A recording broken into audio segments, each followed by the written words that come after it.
రాష్ట్రంలో విద్యుత్ కొరత తీవ్రమవుతున్న తరుణంలో 9 ఏళ్లుగా కాగితాలకే పరిమితమైన జల విద్యుత్ కేంద్రం నిర్మాణానికి సంబంధించిన ప్రతిపాదనలు మళ్లీ జోరందుకున్నాయి.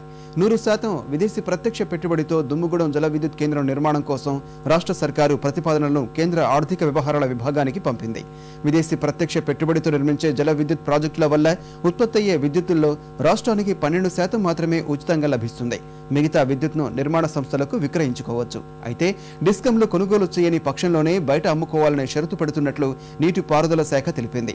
నీటి లభ్యత ప్రవాహం ఎక్కువగా ఉండే గోదావరిలో విద్యుత్ను ఉత్పత్తి చేసి రాష్ట్ర అవసరాలకు పూర్తిగా వినియోగించుకోవాల్సి ఉండగా 12% విద్యుత్ మాత్రమే ఇచ్చేలా నిర్ణయించడం వివాదాస్పదంగా మారనుంది. Austrian power and equipment technology, Andhra Pradesh water development corporation సంయుక్తంగా ఈ ప్రాజెక్టు చేపట్టడానికి నీటిపారుదల శాఖ ప్రయత్నాలు ముమ్మరం చేసింది.